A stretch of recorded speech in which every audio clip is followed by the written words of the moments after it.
Hello friends, welcome back to Cosmopolitan Cornbread. So I'm going to be doing a little bit of work out here in the garden this morning while the weather is allowing me to do it. It's going to get very hot today, but it is also supposed to storm. So I'm trying to get some work done out here. We actually had a storm come through here the other day. It was very brief. It gave us some water for a short period of time, a good bit in a short period of time, which isn't always great for the garden. There was a couple gusts of wind, and so there's been a little bit of some minor storm damage out here in the garden, which some of it there's not much I can do about, but I'll show you that here in a minute. So I'm going to be working on the garden, and we'll do kind of a little bit of a working garden tour. Because I didn't do a garden tour last week. You know, life is busy sometimes, and I just could not get one filmed. But I will say I'm very happy this morning as I'm walking through the garden because I have been seeing some bees. Still not a lot, but if I'm super quiet, you could maybe almost hear a little bit of buzzing. I don't know if you could hear that. There's still some bumblebees flying around, but this morning I saw my first bee that was definitely not a bumblebee, which makes me very happy. They've been over here visiting the blossoms on the painted lady beans up here on the trellis, and they've been down here on the cucumber blossoms. So yeah, that is always a welcome sight. All right, so let's show you what's going on out here.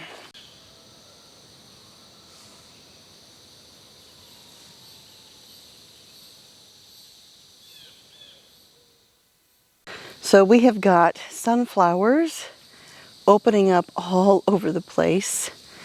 You can see over there, I've got some of the really tall, I don't remember, I think those are chocolate cherries. That entire cluster over there in that bed of those sunflowers were all volunteers from last year. So there's no telling, but I'm thinking I might see a chocolate cherry over there. I think I see some maybe autumn queens. It's really hard to tell. This one right here, this gigantic one, that's about 8 feet tall so far. And that is a Mongolian giant. It is just beginning to form a head up there. It'll still go a bit further before it actually opens up. You can see my Chinese noodle beans here are just going crazy. As a matter of fact, you can see they are now climbing up one of these sunflowers, and which is, you know, maybe a kind of a little bit of a good thing because it'll help support that sunflower with the wind when we have storms come through here. I did actually go through here and took a piece of twine and just wrapped around this whole cluster of sunflowers through the trellis and then over to the other side and just kind of put a big loop around it. You know, big storm, it won't do a whole lot, but it'll help some. They've grown a bit since I did that. I could maybe put one a little bit higher, but there's not much more I can do. Lovely little cluster of baby tomatoes right there. Those are some of the sweet 100s that Mr. Smith loves. He has been munching on those already. Just look at that beautiful chocolate cherry sunflower peeking across the beans at me. Look at that. Looks like it just wanted to be part of the tour this morning. So, I don't know if you can see up there. No, you can't. Hold on. Up there, I've got some really tall tomato plants. Gosh, 9 feet tall at least. However, these ones right here were the same, but they're completely laid over. The wind came through, knocked them down. The stems aren't broken, they are bent. So they may still live and produce, but you know, once they grow up past the trellis like that, there's not a whole lot I can do about it. There's nothing left to tie them on. And honestly, if I put a second cattle panel up above it, I mean, I'd need a 10-foot ladder to be able to even reach anything. So there comes a point where you've just got to let the things go and do what they want to do. Now that said, on the back side of the trellis, I have got so far my biggest tomato out in the garden. All right, we've got a cluster of tomatoes down here. We've got some little baby tomatoes up here starting. You know, I mentioned once it starts getting really, really hot, your blossoms, they will grow, they'll develop, and then they'll just fall off because the plant is just too hot to produce anything. And so it becomes a challenge in hot, humid climates to keep your plants healthy until it cools back down again. We've got some of the yellow pear tomatoes, and you can see where they cracked a little bit. You know, when you've got a lot of hot weather and then you suddenly get a bunch of water, they can split like this. And so I'm just going to go ahead and pull those off. Let's see, that one's a little split. They were starting to ripen, so they'll still ripen on the counter. We can let them finish in the house. And so, but as far as these vines that are hanging down, you can see where this one fell down and then now it's coming back up towards the sun. So there's still life. They're not broken enough that, you know, they can't survive. We'll just let it do its thing. All right, so I have some yellowing leaves here. Anytime I have that, I do go ahead and remove them because, you know, the plant is going to start putting energy into trying to keep these branches alive. So they're not going to be doing anything productive. So I just go ahead and trim those off. You know, if it gets to the point where there's like nothing left of the plant except yellow, I just pull it out and it can go. You know, it's one of the reasons to plant a little bit more than maybe you think you need, so you've got a little bit extra. And you know, sometimes pruning off that yellow stuff can help the plant because it's not putting in energy to trying to, you know, use those leaves that aren't working right, and it can put the energy into the better leaves. And I don't always cut off the whole branch. Sometimes I'll just cut off like the end of it. If it's just the end leaves that don't look good, but the rest of the branch is good, I'll just cut off the parts that's yellow or that are yellow. All right, I'm going to talk a minute about this bean trellis. This bean trellis is a bit of a disaster. I will not put beans on a wall trellis like this again. This is actually something that I had learned in Alabama, but then I just kind of forgot about it because it had been a couple years since I had really gardened. These are the NT half-runner beans, and they have gone absolutely crazy. And the problem is they've outgrown the trellis, and so now they're hanging off, they're falling down, they're wrapping around themselves. And then up here where I've got beans producing, it is such a jungle of vines that it's almost impossible to find the beans until they are entirely too big to eat. So I did this a couple times in Alabama where I grew beans on a wall trellis like this, and I had the same issue. And then after that, I started taking half cattle panels and doing like a vaulted trellis, which gave, it was basically half of a cattle panel going vertically. And I spread it out so it was kind of a vaulted shape. And I'll put a video clip here where I can show you what that looked like.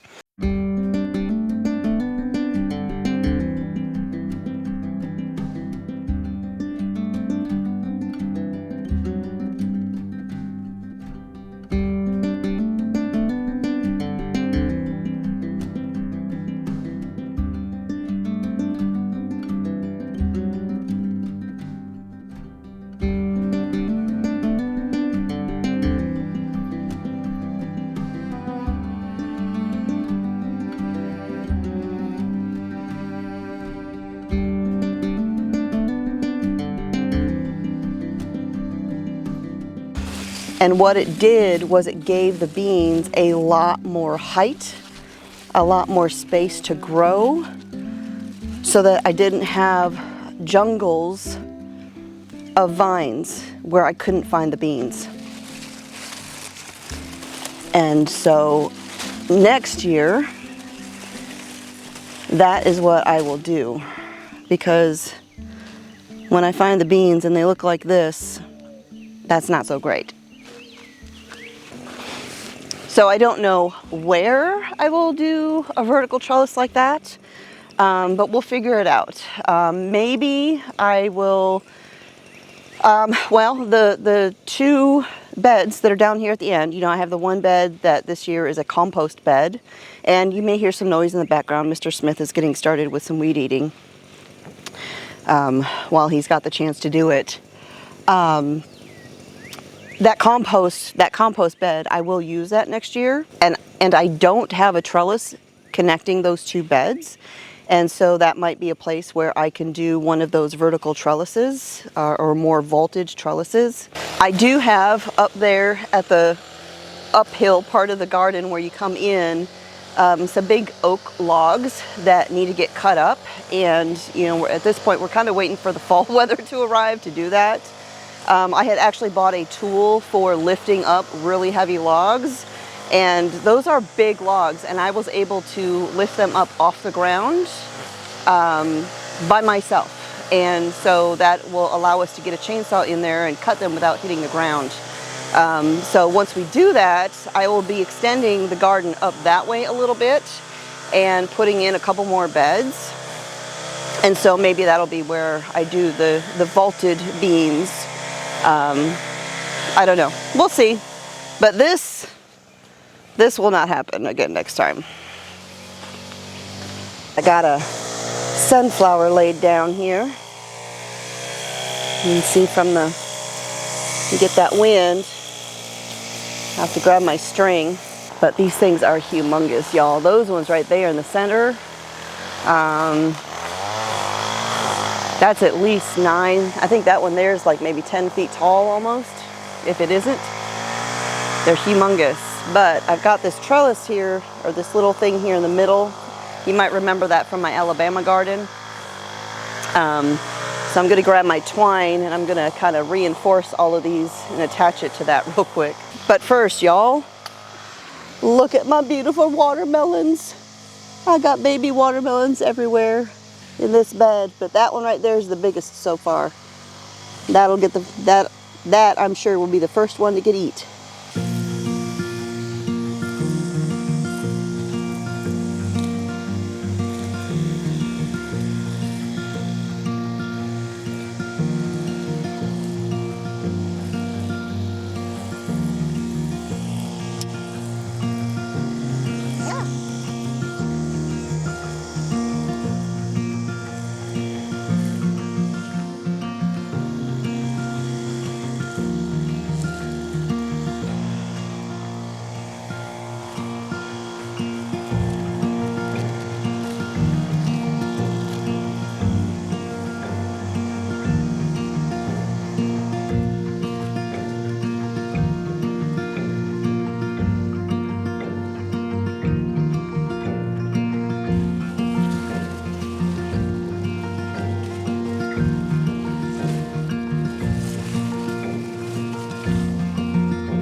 Trying to keep tomato plants to a single stem for me has always been a major challenge.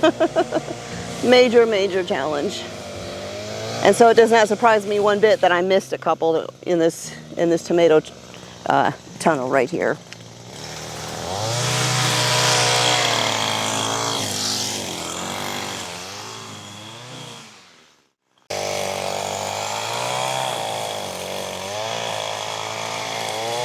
So this right here is another sucker that I had missed, and it was really growing like crazy. So I just went ahead, tied it to the string over there, and I'm just gonna kind of let it go. And as you can see, it's producing a couple tomatoes.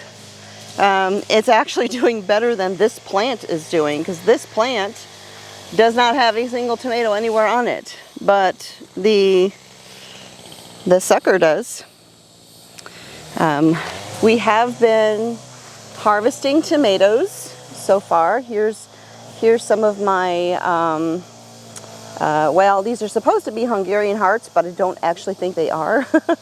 I think these are actually the Sunrise Bumblebee tomatoes. I think some of my tags got mixed up, or my little helper helped a lot for me. You know, just like the trellis over that first one I showed you, where the tomato plants were way above the trellis. These have reached the point of no return.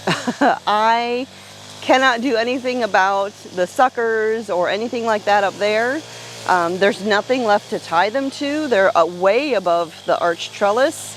And so at this point, they're gonna do what they wanna do, and I'll just let them. There is a point where you've just gotta take your hands off and let the garden do what it wants.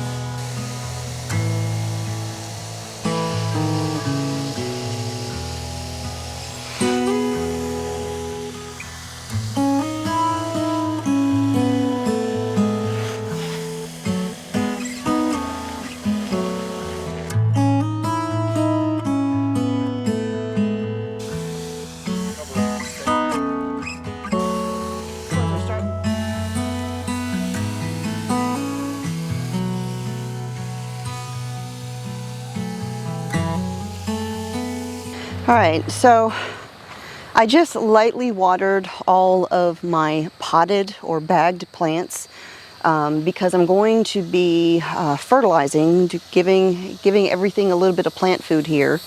I haven't done it in about 2 weeks, and I like to try and do it about once a week.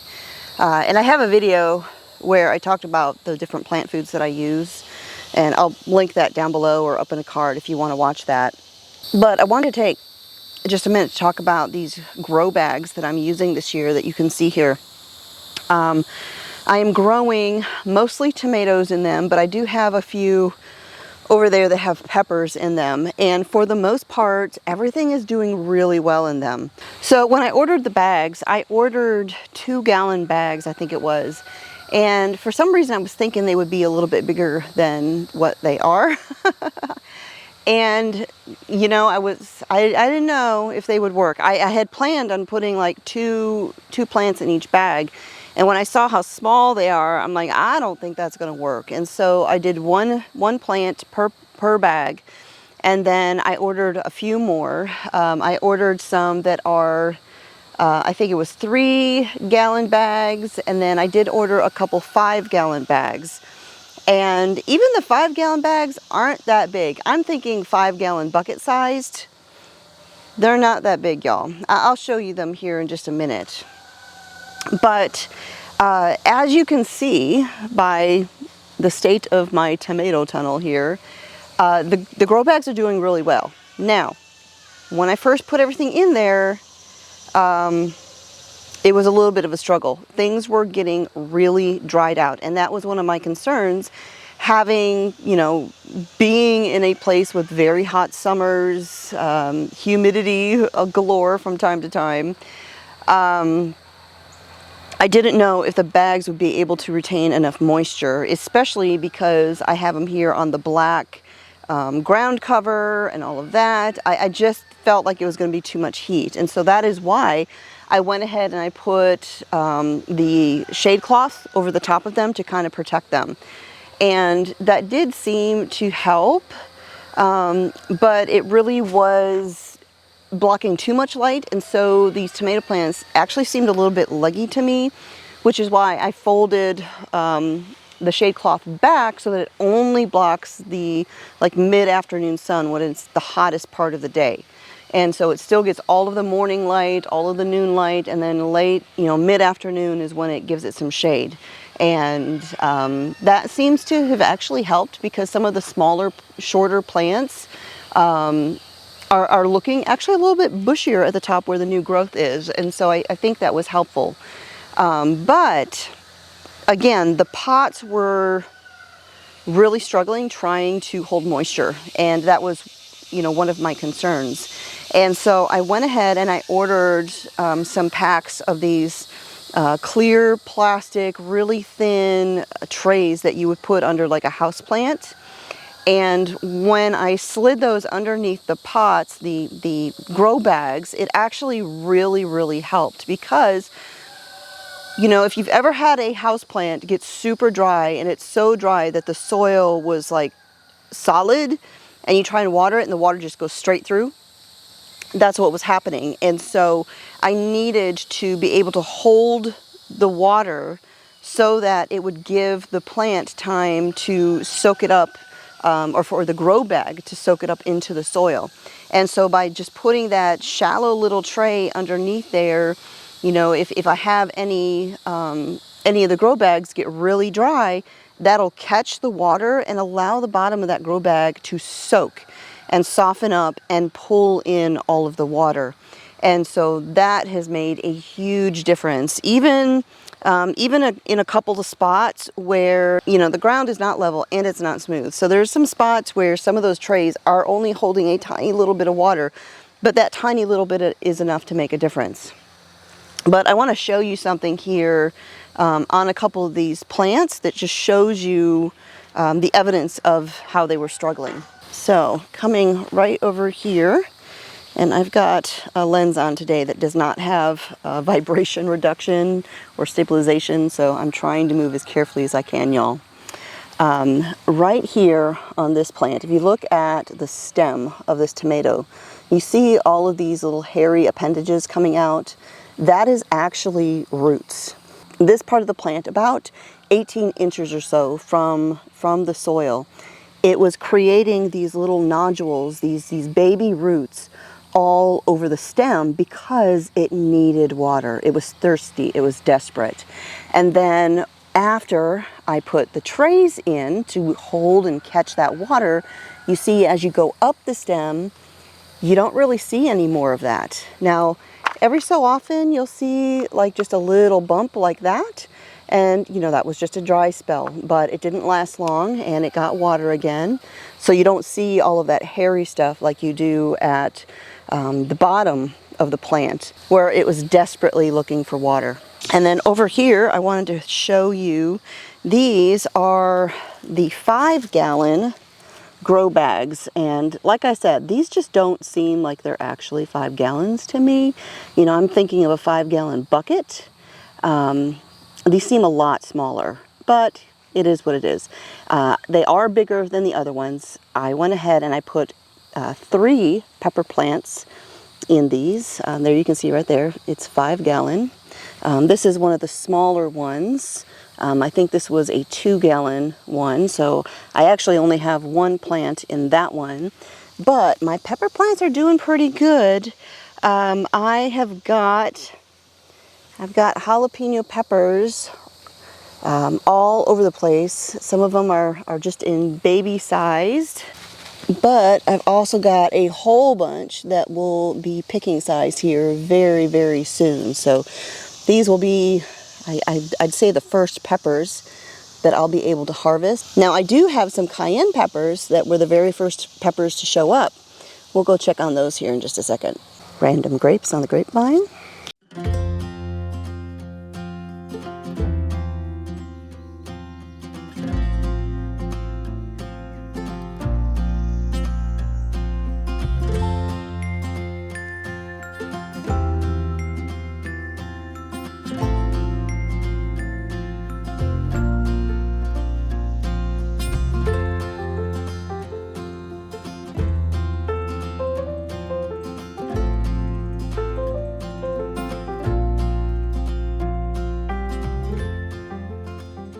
All right, so this is the bed with the cayenne peppers. It's also the one with all of my watermelons. And right here, I've got a whole bunch of ancho slash poblano peppers. This plant has a good bit of them on it. There's a few on this one growing. You can see right there. And then let's see if we can find some cayennes. Right back in there. And they're still green, but there's a bunch of them. And there, we've got an Ozark bell pepper. I'm so happy to see that. I have always struggled growing bell peppers. I rarely do well with them, so this is a new variety for me this year, the Ozark bell pepper. I figured Ozark, Arkansas, might be a good variety to try. I see you there, Mr. Daddy Longlegs. And then over in my big pots here, everything is starting to come up. It took a little bit, but they're starting to show. If you can see right there, that is turmeric growing. I've got more turmeric here. This one looks really good. We've got another little one right there. Oh, I can see the fourth one right there, if you can make that out. Just barely peeking out. And then this pot over here is ginger that I planted, and I've got some here, I've got some there, which that's not under the ground very good. I need to put some more dirt in there or bury it a little bit. And we've got ginger popping up right there. And I have a couple pots up at the house that I had planted some more in, and those are also growing. Now, this is the Jerusalem artichoke. It is a flower. It is a tuber that you can eat like a potato. I need to do a little bit of homework on these because, you know, I've never grown them and I just kind of got them and planted them. And I'm wondering if these don't do better where they're not in quite full sun. Because I'll come out here in the evening and it's been super, super hot and dry. And these are just laid out like they're going to die. They're clearly surviving, but I'm wondering if I need to maybe move these. That's one of the reasons I put them in the pot because, well, once you plant them, you're never going to get rid of them. And so I don't know where I want these permanently. And, but also, you know, I might need to be able to move these, or I might need to move these somewhere else. And let's take a look over here real quick at this gigantic jungle of watermelon. This is a different variety than the ones that I planted over there in the bed by the peppers. I believe this one was black diamond watermelon. Somewhere there's a tag in there. These were starts that I had picked up at the feed store. As you can see, the vines have just gone crazy. They are wrapped down around past that bed. They are going up.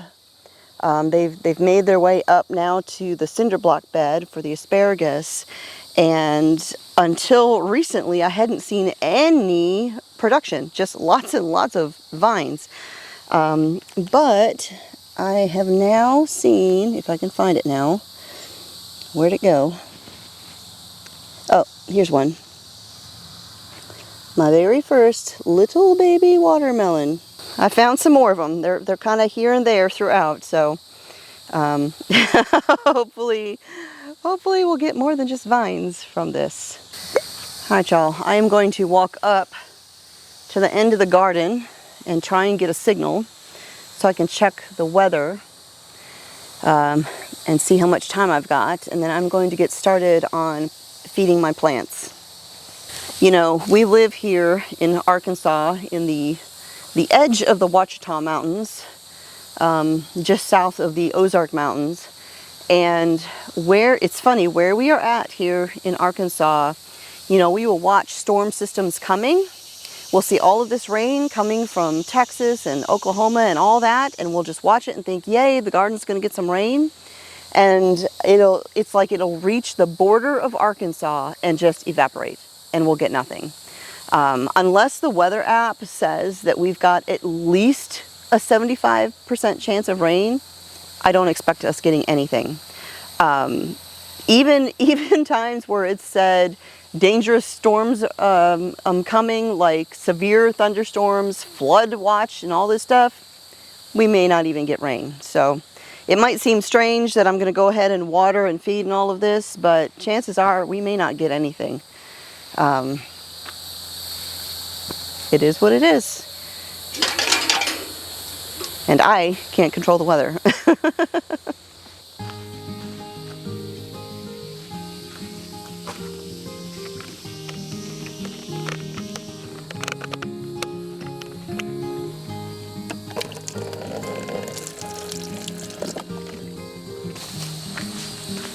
And I don't know, I can't remember if I mentioned, you always want to water before you fertilize, because if your plants are really, really dry, the fertilizer can shock the roots of your plant and kill them. So you always want to give them a little bit of water before you put in fertilizer, even if it's like organic, you know, all of that stuff. You just want to give the roots a chance to absorb that gently.